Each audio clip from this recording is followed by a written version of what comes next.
Assalamu alaikum to everyone.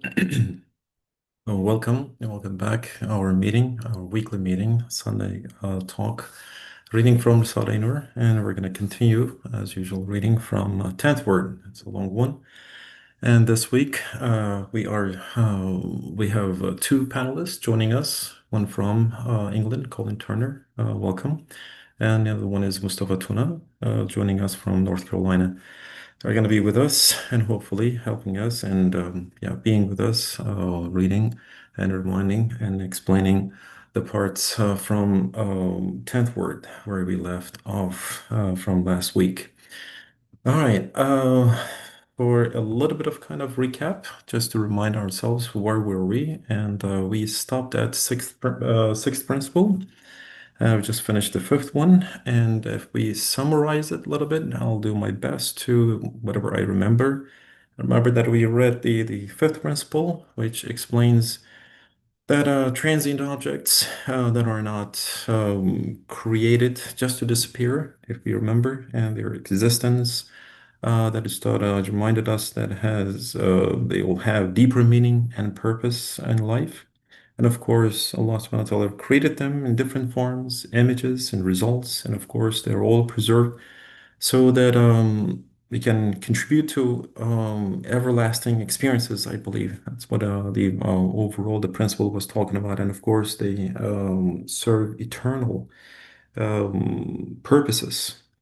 And uh, and also we talked about, I believe, with the help of panelists and our brothers who contributed, and asked a question about the death. And of course, I mean, overall, death is described as not as a true annihilation, but of course, it is as a release after fulfilling duties. But things, of course, continue to endure in different ways, and also.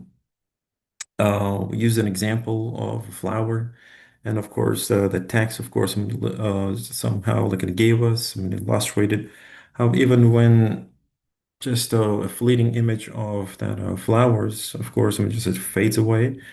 Its sense and memory persist overall in seeds and in our minds, which of course, are passed down to different next generations. I think that's what we talked about. And of course, when that concept overall, that analogy, even more profound, of course, when what we just gathered, looking with the help, of course, in panelists and the discussion was that it has a profound and much more deep meaning for us, for human race, for humans. And of course, because we are the conscious ones. And directly, of course, when we are connected, I guess that was the last kind of talk and explanation that which we are connected to eternity, and emphasizing again our close relationship with this everlastingness, that just eternity. All right, I think that's what the discussion that I can just, a little bit of kind of just give a little summary, if you don't mind. All right, so to our panelists and to all our brothers, and please, again, just welcome. And let's begin then reading. And I'd like to read. Oh, Kulnajan, go ahead, please. Sorry, this is Hmm. probably not right, but No, reading the no. fixed principle, there was a tawafuq Hmm. Hmm. because I just came from another dars where Uh-huh. this was discussed. Uh-huh. We have a very strange, I think generally we have a very strange way of assessing the issue Hmm. of everything being called to account. We will be called to account. And Hmm. I think the general understanding, and correct me if I'm wrong, Hmm. uh, about the next world is that we are somehow kind of independent from our actions, and it's kind of an accountant's understanding, Hmm. a ledger book understanding of the next world, and that these are our sins and these are our good deeds, and they'll Hmm. be weighed against each other. Hmm. And they will be kind of sort of assessed and ascertained separately from ourselves, if that makes sense. Hmm. But the thing is, when it says human actions are preserved, it's not just in a register like in an accountant's ledger. They are Hmm. preserved in our psychology, even though I Hmm. don't like the word psychology. They are preserved in our nafs, they are Hmm. preserved in the tissues of our being. Mm-hmm. Mm-hmm. Just as if we eat badly, that action is preserved in obesity or malnutrition, Absolutely. or some other, or diabetes, or some other ailment.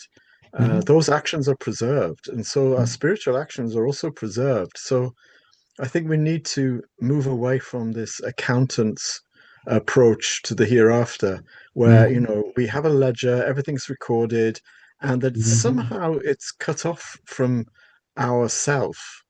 Mm-hmm. When in fact, where they are preserved is in how we are as human beings and how we see the world. And Mm-hmm. this Yeah. ridge idea of ridge in Quran, this black dot which is put on the nafs. Mm-hmm. This means that we rot from within. It's not that our actions are rotten; it's that we become rotten, or Mm-hmm. we become shining, as the case may be, or Mm-hmm. sometimes a mix of both, and that has to be sorted out. It was just something that we were talking about in a separate dance. I thought it might be Mm-hmm. apropos to mention it at the beginning. Sorry for the Absolutely. No. digression. Oh no, no, thank you so much. Thanks for the reminder. It's actually kind of maybe just a nice way of mechanism to start with. So then we will keep in mind, and then hopefully, yeah, we'll make our comments and other kinds of some insight like the sharings accordingly. So, yeah, that's a great kind of reminder. Thanks a lot, John. Appreciate it. Yeah, so then with that, let's begin reading the sixth principle, and then yeah, immediately after that we can discuss, inshallah. All right. Alhamdulillah Rabbil Alameen wa salatu wa salamu ala Rasulina Muhammadin wa ala alihi wa sahbihi ajma'in. All right, sixth principle. This is how it goes. You'll understand that, says Ustad, you'll understand that humankind has not been left to graze at will with a rope tied loosely round its neck. On the contrary, the images and impressions of all human deeds are recorded and registered, and the results of all human actions are preserved for the day when the human race is to be called to account. Yeah. Maybe it's a good thing like that to stop. I was planning to read like maybe the all together, but yeah. So, Kongjam, would you like to start, or maybe just maybe we can I'm, you I'm really introduce? sorry. Uh-huh. I've just put in Yeah. the chat. I thought we read this last time, which is Yeah. why I thought I Uh-huh. was going back to something just to Right. Yeah. elaborate. I Uh-huh. really didn't. I really forgot that we haven't read it yet. So Uh-huh. I'm sorry for that. It must have No, no, no. sounded as though I was Certainly, certainly. Yeah, preempting everything. yeah. I don't Just really have anything to add that I didn't Mhm. say before, so I'll let other people go. Certainly. All right, then. So then we'll let Mustafa jump to talk. Yeah, Mustafa, would you like to comment on sixth principle? Assalamu alaikum. Walaikum salam. Um, I mean, it's kind of obvious. Mm-hmm. What is said there is obvious, but when I think about it, it starts, you will understand. Mm-hmm. And then I ask myself, do I understand? And what is it that makes me understand this? I mean, uh, I understand what Ustad is describing here, right? So, Mm-hmm. and he is using the imagery of the peasants around him, right? So Mm-hmm. if you had cows and you took them Mm-hmm. to grazing, um, there are two possibilities. One is that, sorry, you tie a rope on the neck of this cow and you tie the rope on a stick that you um, put on the ground or on a tree or something, so that the rope may be long or short, but that is the extent to which the cow is going to be able to roam around, right?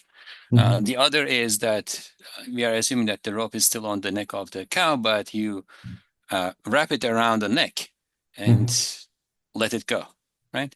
Mm-hmm. Um, so in the second version, there's nothing that binds this cow. It can go wherever it wants. And um, over the summer, I was in Barla, and I noticed something. If you go to Chamda on the road that turns onto Chamda and you start to climb the mountain, there's a gate there.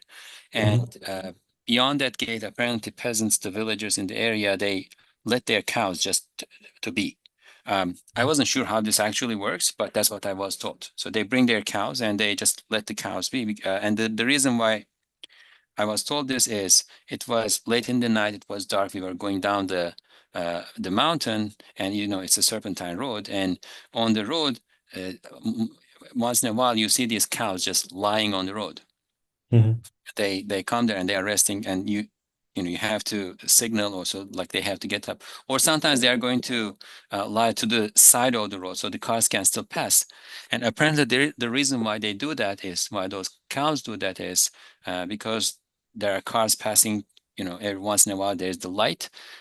Wolves don't come to the near the road as much, right?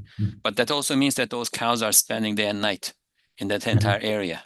So they are left to be. They can go wherever they want to go. It's only their own fears, needs, uh, desires, instincts that limits them. Nothing externally limiting them, right? So what this says is that the human being is not like a cow that does not have a rope that is tied to somewhere else, right? The human being has a rope on his neck, and that rope is tied to something else, to somewhere else.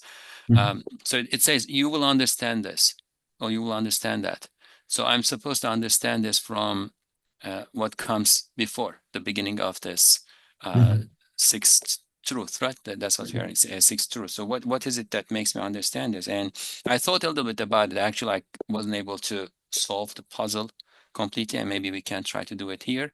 But two things that come to my mind. One is this truth is about sublimity and the grandeur, uh, and we are part of this grand thing, right? There's a lot going on here, and we are just roaming around in it.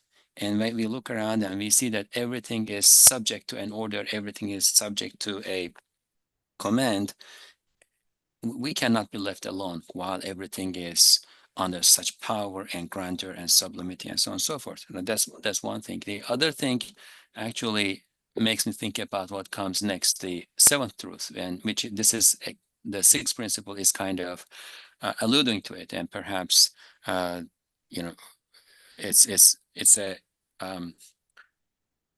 signaling that it is coming. And the seventh truth is about preservation, right? So everything is being preserved. Then I also need to ask, like, is it the case? Like, is what I do being preserved? Like, the first is there a command, a rule, an order that I'm subject to? And the second is, what happens if I don't follow that order? What happens if I don't fulfill the command, right? So if I know that there's a order, and if I also know that my acts are being recorded, then that kind of pulls me together, and I do understand that I'm not left alone to just roam about in the space. So the seventh truth is about preservation, and Colin Hocam actually, gave us a very good um, insight about that. Preservation is not only about the deeds being recorded in a book.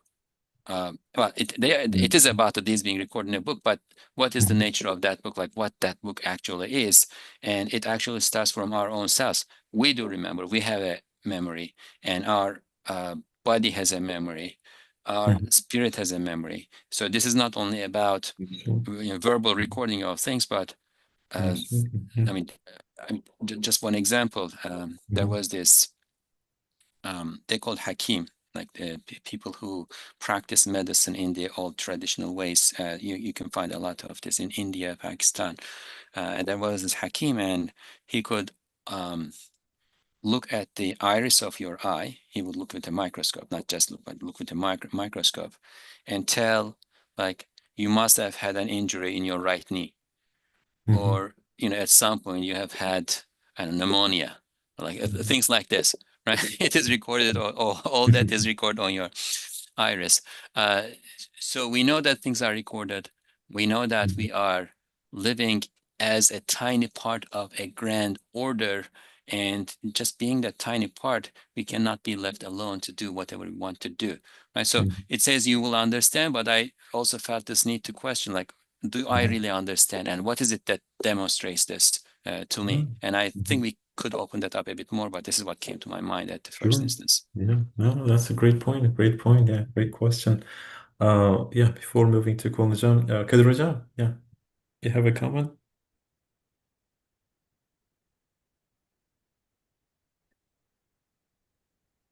You're still muted?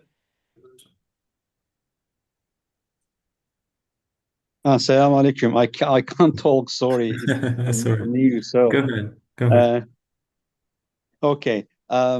When Hojam told about you will understand word, it came to my mind that we will understand the reality even we accept or not. So I want to talk Mhm. about two things I want to mention about. The first Mhm. sentence you will understand means Mhm. in hereafter you will automatically understand all these things are being recorded. Sure. Even if you accept or not, it Mhm. doesn't change, it doesn't matter, you will understand. As far as Mhm. I understand this one, this is the Right. reality. Mhm. And the second one, uh, Mhm. as a clever Muslim, we have to understand that even in this world we are recorded. So this Mhm. is reality in front of us. For example, I'm a teacher, and I remember in one school when we were teaching, they had the camera even inside of the classroom, which is not a legal thing. But Mhm. we could pay attention to our every attitudes in that class when we were teaching something, because we knew that we were being recorded in that class. So sometimes we were angry, we were changing our attitudes because we were recorded. We could behave accordingly. So as a true Muslim person, we have to be very careful about that, because we believe that there are angels and Right. we have two angels on one side and another side. Every attitude of us is being recorded, and Right. Allah is Al Hakim, Al Hafiz. So we are going to see them in hereafter when all the things are revealed. So if we do not be ashamed in that day, Allah Mhm. forgive us about that situation. So we have to be careful, everything is preserved. So this is a kind of warning for us, I think, that we have to live accordingly. Mhm. Mhm. Thank you. Awesome. Awesome. No, thank you. Thank you. Appreciate it. I see. Yeah, Jason Mojo. Yeah, go ahead. Yes, I mentioned. Wait a second. He reminded as if we read the sixth principle. Right. Last week's topic also very similar, Mm-hmm. because it was mentioning the how the deeds of a flower is Mm-hmm. perfectly recorded. So it was mentioning, so they are preserved for the perpetuation of Mm-hmm. their lives. So this sixth principle is very very close in meaning. Mm-hmm. Sixth principle is especially focusing on the humankind's Mm-hmm. their actions are, yeah, protected, preserved. Also, we will Mustafa mentioned at the sixth truth. We will mention it deeply. Mm-hmm. So their topics are very similar. Last week we studied the fifth principle. Mm-hmm. So I understand Ustad is attracting our attention to this point. Either our lives is, yeah, preserved, whatever we do is, yeah, perfectly, yeah, protected, so that we will be called to account uh, Mm-hmm. as we are observing it. Yeah, we last week we studied a flower. Every deed of a flower is protected Absolutely. Yeah. Mm-hmm. in their seed. So as we are protecting our lives in the, yeah, cameras, videos, and so on. So it Mm-hmm. is showing that how we are attached to the eternity, how perpetuation, we are connected to the eternal life. So we don't want to lose anything. Mm-hmm. So studies attracting our attention to this point. Apparently, it looks like a repetition, but in fact, yeah. So there's an attraction of our attentions to this point again and again, so that we do not forget. As Mm-hmm. you know, Mm-hmm. human beings in Arabic, insan is, we are forgetful. We are forgetting that every our actions are, yeah, preserved. We will be responsible whatever we do, whatever we say. Yes, thank you. Mm-hmm. Oh, thank you. Thank you. Thank you, Jason Mojo. Thanks a lot for the reminder. Yeah, final thoughts or comments from Komnajan about the. Oh, I love this section about, mhm. I think it's the seventh truth, isn't it, about Mhm. Hafizi and Hafizia, about Mhm. preservation and protection. Yeah. Because at times it seems like uh, the whole fields of photography and cinematography Mhm. has actually been brought into existence to show this truth. Over the last 150 years, with the gradual evolution of more technologically advanced forms of photography and cinematography, and also surveillance in Mhm. societies. Yeah. Surveillance is Mhm. at an all-time high. But Hmm. not only that, I mean, if you walk Hmm. through a city in this country for an hour, they say you are caught 300 times on camera. So, it's excuse me, it's not just that, it's the fact that we as human beings, we reflect this. We want to record things. From Hmm. the very beginning of history, we wanted to record things, write down things, writing diaries, writing histories, Yeah. writing chronicles. Then with the printing press, I mean, this gathers speed and momentum. And we like to keep records of things. I mentioned accountants, right? Yeah. Accountants Yeah. like to get everything right, and we'd like to get our records correct. We don't like Hmm. faulty records because we know they will be useful in the future. Yeah. If you have to question them, then we like Absolutely. everything to be precise. Even those who change records, Hmm. fraudulently, and sort of misdirect people by actually changing things to, in their own interest. They want to be Hmm. seen in the best light. So Yeah. even that is a reflection, of this desire that we have to lay down records, to keep chronicles, to write histories, so Hmm. that at some point in the future, people will be able to understand what happened. Yeah. So this is everywhere. We have this fitri desire to Hmm. record, and of course we have our memory, which is recording all the time anyway, Yeah. and to preserve. So Hmm. this is something fitri. And Hmm. also, even unbelievers, they understand that deeds have consequences, actions have consequences. So they know that we haven't been left with a rope tied loosely around their neck. Even Hmm. despite all their claims of freedom and libertarianism, Hmm. they also know that they are, in a sense, their actions are circumscribed by social norms and some kind of morality. Hmm. So this Hafiziyya is reflected absolutely everywhere. Yeah. Yeah. Awesome, awesome. No, thank you. Great, great comments. Really appreciate it. Thank you so much for all of you. And I guess I see one chat box. Like I guess Salio's Aslan. So he left. He from Mesnavi Nuriye. He says, yeah, from just a quote. Verily, it hath been narrated that the very minute minutes of man's span shall return unto him. Either they return benighted with heedlessness, or they come back adorned with luminous deed of virtue. From Mesnavi Nuriya, page 216. Yeah, right. Thank you. Thank you.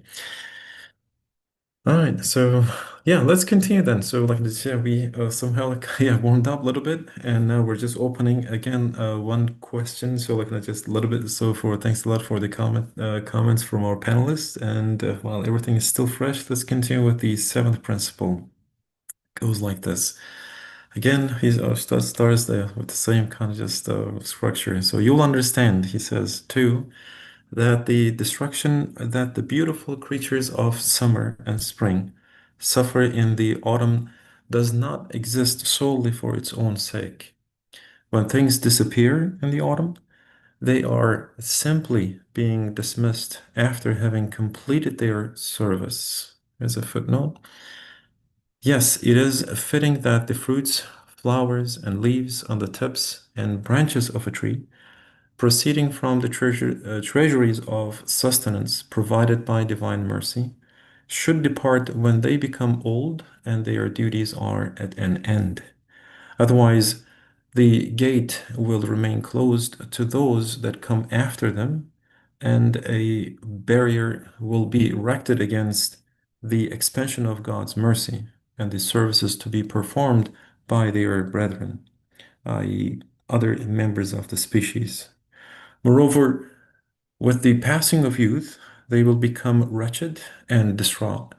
Spring is like a fruit-bearing tree that in turn is an indication of the plane of resurrection.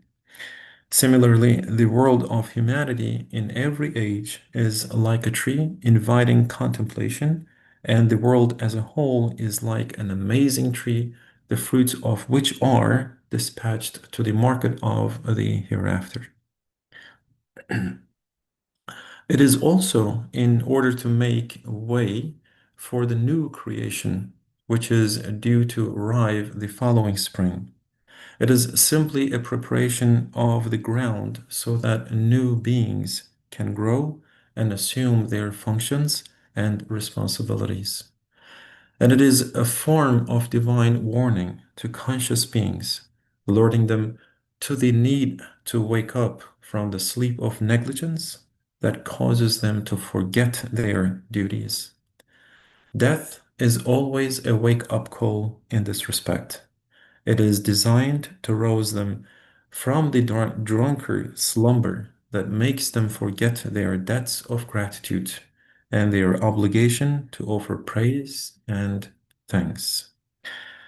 All right. Well, now again, so pretty much the similar kind of course on the same topics, like just what Jim said, like maybe it's kind of repetition, but that's like how we build everything around us. So even from characters to like and maybe just even the buildings and everything. So our knowledge and everything. So just repeating. But again, this is a great kind of comment that just now again Stud reminds us and about the death.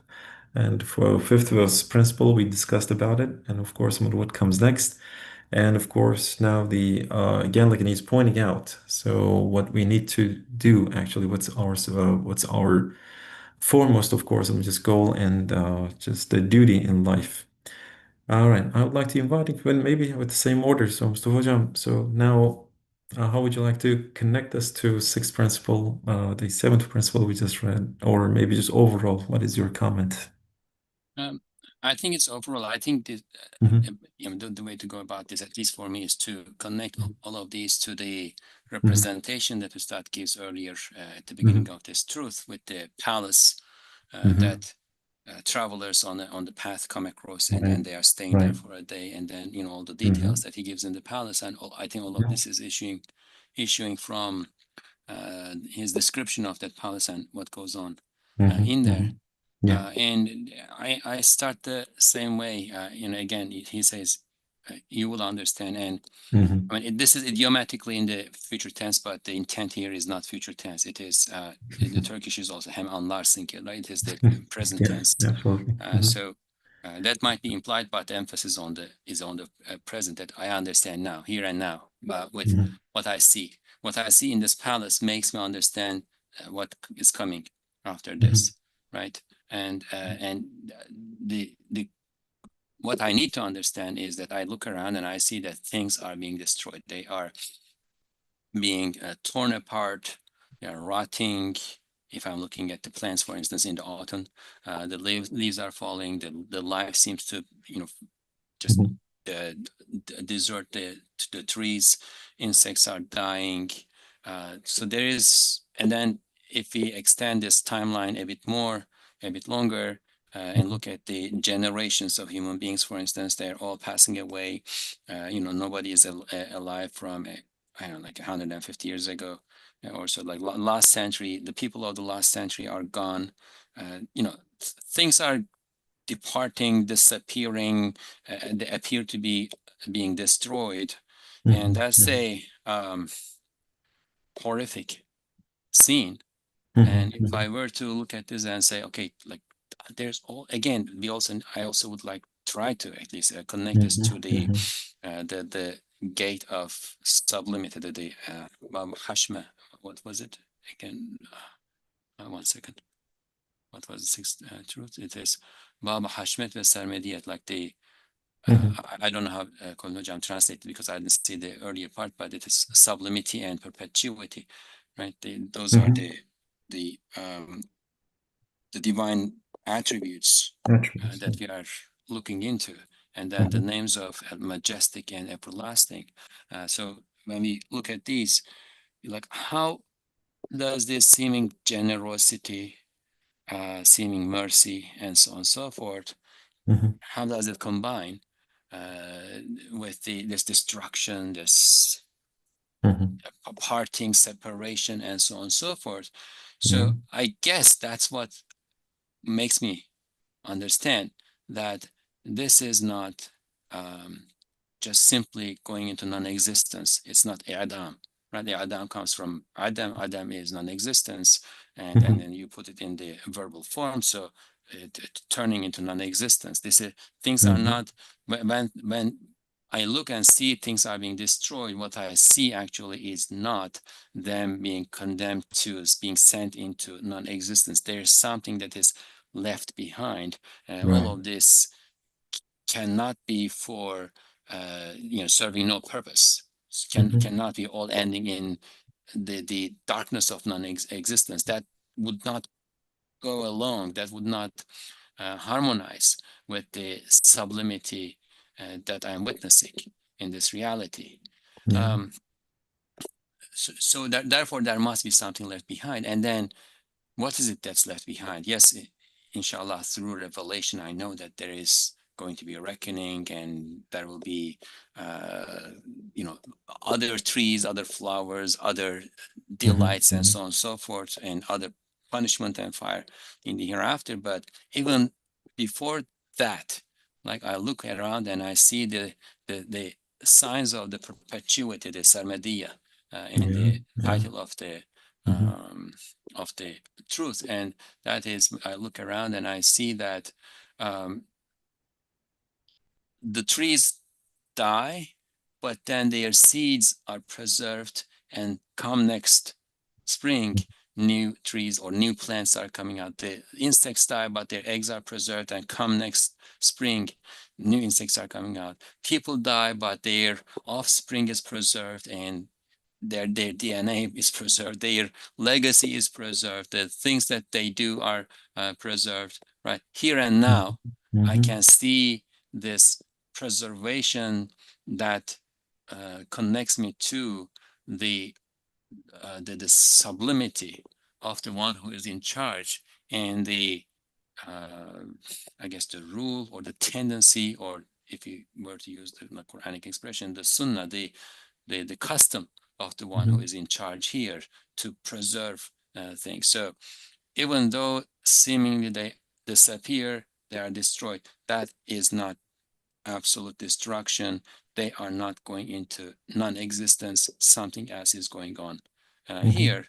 Then I need to turn to myself and ask, of course, like, what about me? Am I, like, this may, if those who committed suicide, for instance, were to understand this, and of course, in many cases, they are not committing suicide while their intellectual faculties are intact. But if there is one out there who does that while their intellectual faculties are intact through some kind of justification, if they were to understand this, and they were to understand that ending one's life is not transition into non-existence, right? Whatever it is that makes you not want to stay in this world any longer, that troubles you, that is not going to bring that to an end.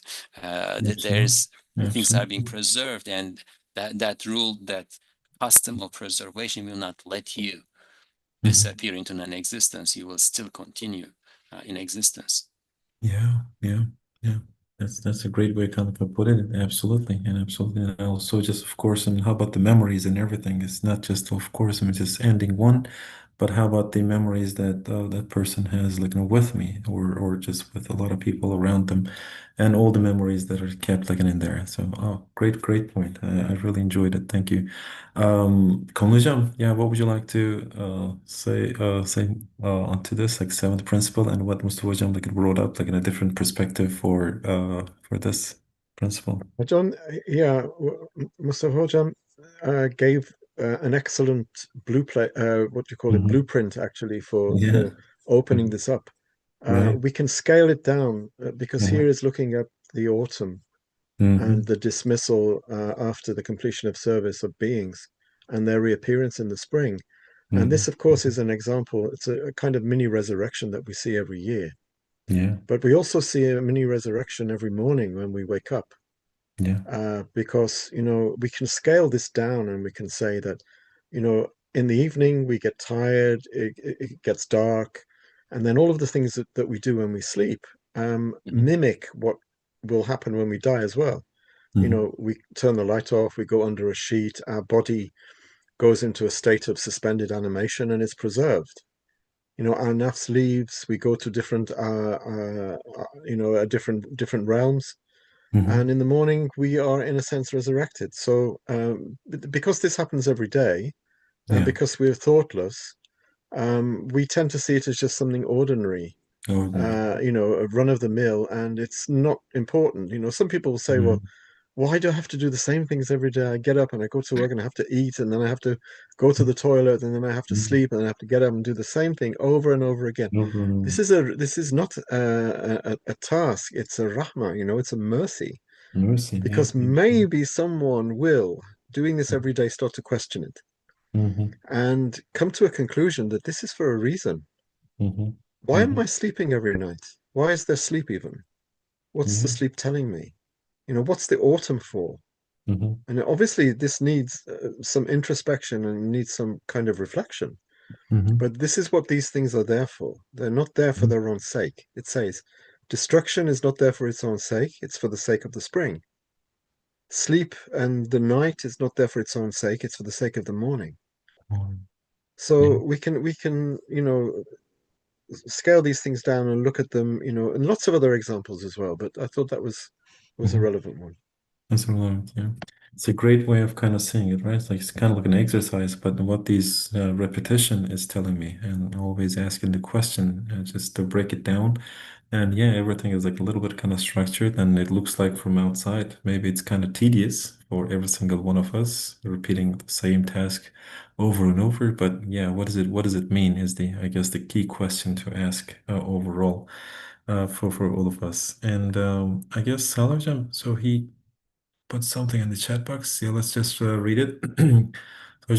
So he just now makes a quote from Letters now this time. So it says from Letters, page 330, very well. Man goes to eternal happiness, so we can tolerate his passing down the road of death. But how about the delicate species of trees and plants, and the lovely flowers, which are all living creatures, and the animal species, which are worth of existence, lovers of life, and desire permanent life? What compassion and kindness are there in their continuously without exception being annihilated, in their being swiftly dispatched to non-existence without being allowed so much as open their eyes, and their being made to toil without so much as taking as a breath, in their being changed by calamities, with not one of them being left in peace, in their being killed without exception, in their dying with not one of them remaining, in their departing with none of them being gratified. What wisdom and purpose, what favor and mercy are there in this? So that's a question, comment. Yeah. So 24th letter, he says, yeah, just now overall. But pretty much the overall of what we are talking about. And thanks a lot for Salajam bringing that to our attention. All right, I think we still got time. Maybe just yeah, we can finish eighth and ninth together. So like without even just maybe stopping, and then maybe we can just gather our thoughts and final comments and everything we can make, and just basically finish this up, the sixth truth. All right, so eighth principle goes like this. You'll understand also that the eternal maker of this transient world has another everlasting world, and that is that it is to this everlasting world that he urges and impels his servants. Ninth principle, finally, you will understand that a being as compassionate as he is will certainly give his chosen servants gifts in that world which no eye has ever seen and no ear has ever heard. He will give to humankind things the image of which has never crossed a human heart or mind before. And this we truly believe. One last footnote. Yeah, it is from the Hadith of Bukhari and etc. All right. So what is, yeah, let's just go back to our panelists, and I'm kind of curious about like what their final thoughts to close up this, to wrap it up these six truths before moving on to sixth truth. So how did you find it, and overall, what would you like to tell us, like one final kind of thought, or maybe comment, or maybe just an anecdote, or maybe analogy, or something that you would like to wish, and maybe just gather everything together. Let's follow the same order. So go with Mr. Hojam. Floor is yours. Okay, we'll try. Mhm. Now, again, how do I understand? I'll follow the same pattern here. How do I understand this? Now, we are in Please. that palace and Mhm. we see human beings, animals, other creatures that are all being um, blessed and bestowed and provided. And it's not only that they are being provided, but they are being given beautiful things. They are being given beauty. So I am also sharing this experience with them, right? So I recognize that all of this cannot exist without an owner, without somebody who puts it in order, without somebody who provides all this stuff, without somebody who is generous, without somebody who has infinite power and wealth, and so on and so forth. And I also recognize that somebody, that invisible hand, um, Mhm. is specifying these things to me. Like there is this general blessing, but there's also specific blessings. Like at the time that I need a specific thing, that thing is being brought and put in front of me. The way babies are given a certain certain kind of milk when they are first born, and then the chemistry of the milk keeps changing as they grow. That's a perfect example for that, for instance. So he is sending all these Mhm. blessings to me, and from that I deduce that person, that someone, um, I guess he likes me or Mhm. loves me. Mhm. He is compassionate to me. He wants to protect me. He is aware of my needs, and he is willing to take care of my needs. And it's not only that he's willing to take care of my needs, but he's taking care of my needs with beauty, with gentleness, with with compassion. And this is happening to everyone, all Mhm. around me, right? But at the Mhm. same time, I go to bed and get up, and I see that, wow, out of the 100 people who were with me yesterday, five have disappeared. Those animals that were, grazing out there, that were playing on the trees, jumping from branch to branch, oops, they died, they disappeared. Mhm. The plants that were blooming in the spring, all that flowers have rotted and disappeared. Like, what's going on here? Like, does he Mhm. really Mhm. love me and wants me to love him? Because it seems that he's trying to endear. He's enduring himself to me. It seems that he wants me to know him, to love him, etc. So all of these things are going away. Um, Mhm. so here we need to understand that Ustad um, gives us a pattern, a pattern of thinking that allows us to deduce information from what we know of him. Right? Mhm. We know that he is the provider, therefore we expect that he's going to provide us. We know that he provides with gentleness. Mhm.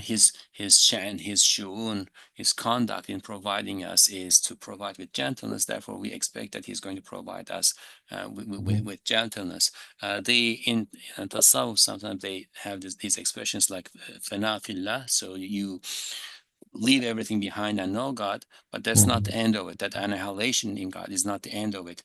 You need to then move on to Baqabillah, to know Mhm. everything Mhm. through God, right? So that's what I feel that Ustad is doing when he refers to, helps us understand the meaning of the divine names, attributes, and conducts, and then brings it back to what we can then expect in this reality in which we are living. So I'm in that palace. All of this is going on. So I have two ways that I can interpret this. One is that Mhm. this someone who is in charge here is just not logical. He's just what's the word? Um, he is fickle in a sense. Mhm. Like you cannot trust him. One thing he does not match the next thing that he does. And there's a better word for this, if Khalifa Jan perhaps will tell me. He's not capricious. Okay, he's not capricious. Mhm. Um, or he is capricious. This is one way to think about it. But again, it doesn't match the sublimity, the dignity that I'm observing in all this, the seriousness that I'm observing in here. The next thing I can think of is that, well, okay, this is not the be all end all. There's something else beyond this. right? This is only temporary. He's trying to give us a message here that we read that message in so that we can be prepared for what is going to come next. This is just a, you know, this is just a place where we wait for the next thing, a waiting hall, right? There is an everlasting world to follow this. And there, in that everlasting world, right, things will be much better because if this is a temporary place and there's so much expense that's being showered on this place, then what about the place where it's going to be everlasting, but there will be perpetual Yeah. existence? Oh, That's my yeah. No, no, no, thank you. Thank you. That's a great point. Yeah, great question. Yeah, what about it? Yeah. And then also like as now he points out like in from all the hadith and just he's chosen a gift that in that world so which no eye has ever seen and no ear has ever heard. Yeah, that's a great point. Yeah, thanks a lot, Mr. Hojam. Like great comment. Excellent. Let's move on to Kulnajam. So what would you like to comment and yeah just respond to Mr. Hojam's point and of course including the eighth and ninth point to just sum it up. Go ahead. Yeah, I think that Mustafa, Mhm. hit the nail on the head, really. All I Mhm. would say is that the key is in this transient world, because when we look at Mhm. this transient world, okay, it's transient, but Mhm. it's constantly being replenished, it's constantly being Replenished. Mhm. recreated. And one who can do that can do anything. To be able to create one atom means you can create the whole, universe.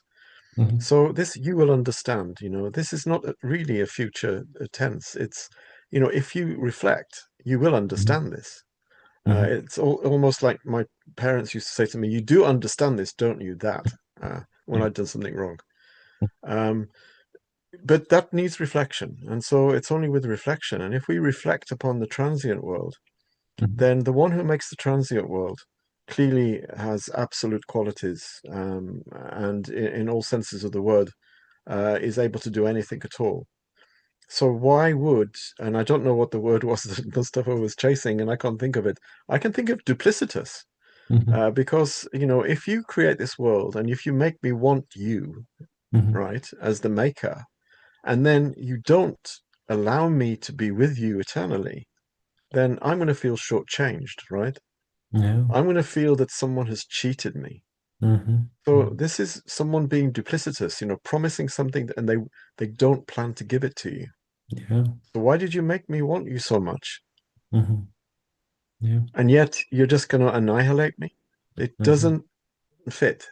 As Mustafa said, it doesn't fit the Mhm. majesty and the Mhm. grandeur of the creator The queen. to Mhm. make this world and to fill it with things which make us long to Mhm. be with those attributes forever, with those qualities forever, and Mhm. then just destroy it and Destroyed. destroy us. It just does not make sense. But this needs reflection. It can't just be accepted, on Mhm. a whim. Mhm. This needs reflection. And if we reflect on transience, then, if there is transience, there must also be permanence, Mhm. right? Because transience doesn't make sense unless there is permanence. Mhm. That's it. That's all. Yeah, yeah, no, thank you, Kunuzo. Absolutely, it's a great kind of questions and great things like to contemplate on it. And this is like where we are here, of course. I'm just that's why like we are reading, and that's why we are living in this world. Of course, we'll question and inshallah just chase after to learn, even improve our iman, inshallah more. Anyone else? I see maybe just Alujam is there. So would you like to comment, Alujam, if you're still there? Anything that you'd like to share with us? Yes, the Please. explanations brothers have given very beautiful, Mhm. uh, especially to realize the differences between the principles. Very nice, inshallah. We inshallah focus on to these topics, inshallah, and with the help of our friends, inshallah. Mhm. Thank you. Sure. Oh, and all right. Anyone else, Hikmat or anyone else would like to add one final or last comment I'd like to share with them? All right. Okay. All right. So I think may I suggest something? oh, please go ahead. Not a comment, but all Go these ahead. principles were Mhm. extrapolated from the beginning of this truth, the sixth truth and Mhm. representation at the beginning. So since we have some time, I would really suggest that we go Mhm. back and read the intro to this truth. I Mhm. think it's going to make much more sense when we read it after having gone through these principles. Mhm.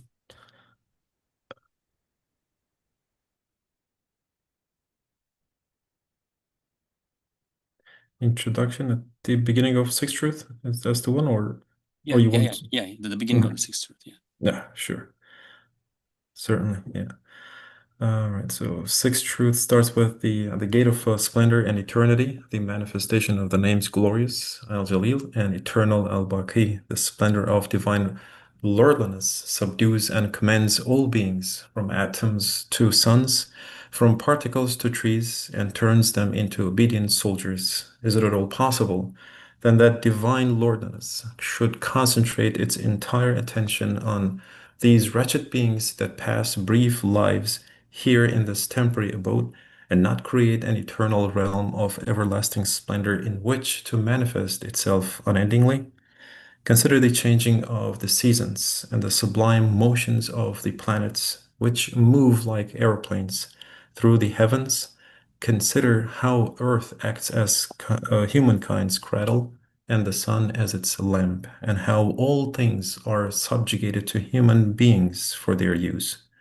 Consider the awesome transformations that are taking place all the time, such as the revival and decoration of the dry, dead earth each spring. All of these things show that behind the veil, a sublime lordliness exists. They show that behind closed doors, a most splendid kingship has the reins of all things in its hand. Now, a lordly kingdom like this requires subjects that are worthy of itself, as well as a mode of manifestation that is appropriate to its dignity. But if you look at the hostel that is this world, you will see that the most important class of subjects and those whose functions are the most comprehensive of all are gathered here only for a brief moment and under the most wretched of circumstances. The hostel fills and empties each day, and all those who come here stay only as long as it takes for their service to be tried and tested. The hostel, too, changes hour by hour, and all of the monarch's subjects stay only for a few brief moments in order to gaze upon the samples of the glorious Maker's generosity. This abode is, in this sense, like a gallery, where the Maker's subjects come to inspect his miraculous works of art with a buyer's eye. They then disappear. The exhibition also changes from minute to minute. Whoever leaves the exhibition never returns, and whoever steps foot through the door will ultimately have to depart. Now, the state of this hostel and the circumstances that attend here show that beyond this place, beyond this testing ground, this gallery, this exhibition hall, there are permanent palaces and everlasting abodes which display in full God's sovereignty.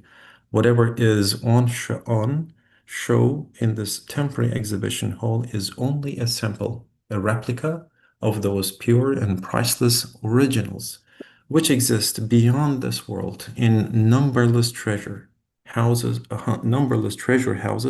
and gardens. If we strive in this world, it is for the sake of what awaits us in the world to come. We work here and we are rewarded in the hereafter. Bliss awaits everyone there in accordance with his or her capacity, so long as they do not waste or throw away what they have been given here. Yes, it is impossible that eternal kingship would concentrate exclusively on these wretched transient beings. Consider this truth through the lens of the following allegory. You are traveling along the road, and ahead of you, you see a hostel, a caravanserai. If you wish, the caravanserai has been built by some famous local celebrity. celebrity as a place where people who visit him can come to stay.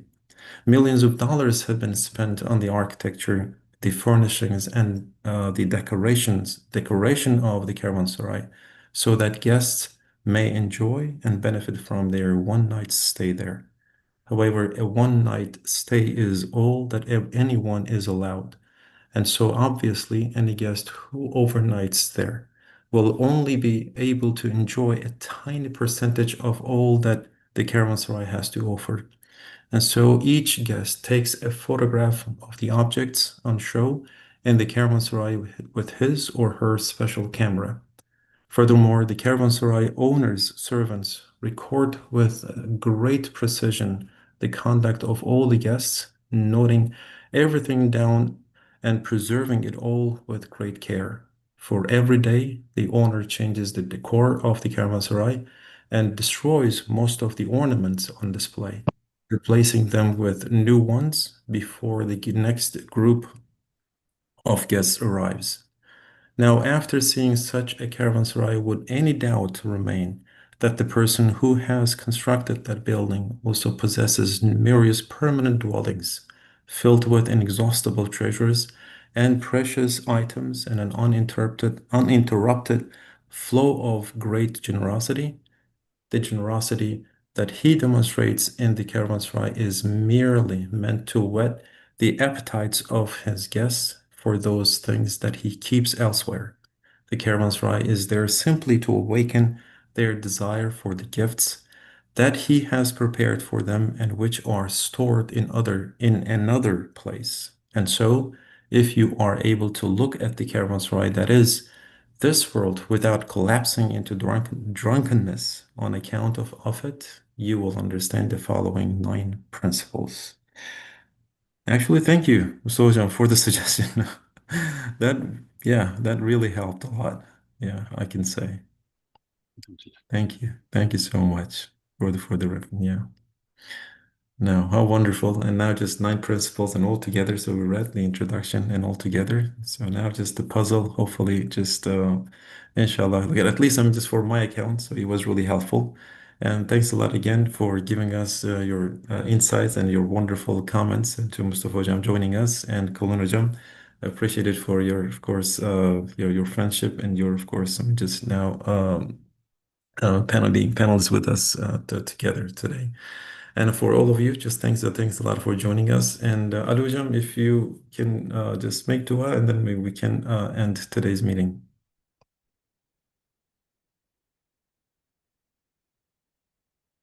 Or if he's not available, maybe Jasmine can jump in.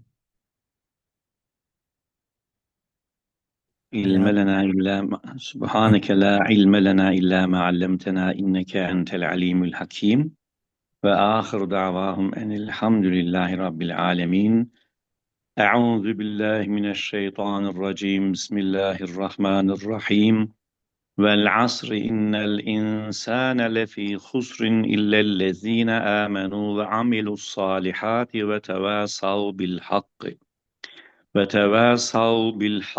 وتواصوا بالصبر صدق الله العظيم سبحان ربك رب العزة عما يصفون وسلام على المرسلين والحمد لله رب العالمين آمين الحمد لله رب العالمين والصلاة والسلام على رسولنا محمد وعلى آله وصحبه أجمعين اللهم صل على سيدنا محمد وعلى آل سيدنا محمد أعوذ بالله من الشيطان الرجيم بسم الله الرحمن الرحيم ربنا لا تزغ قلوبنا بعد إذ هديتنا وهب لنا من لدنك رحمة إنك أنت الوهاب ربنا إنك جامع الناس ليوم لا ريب فيه إن الله لا يخلف الميعاد ربنا آتنا في الدنيا حسنة وفي الآخرة حسنة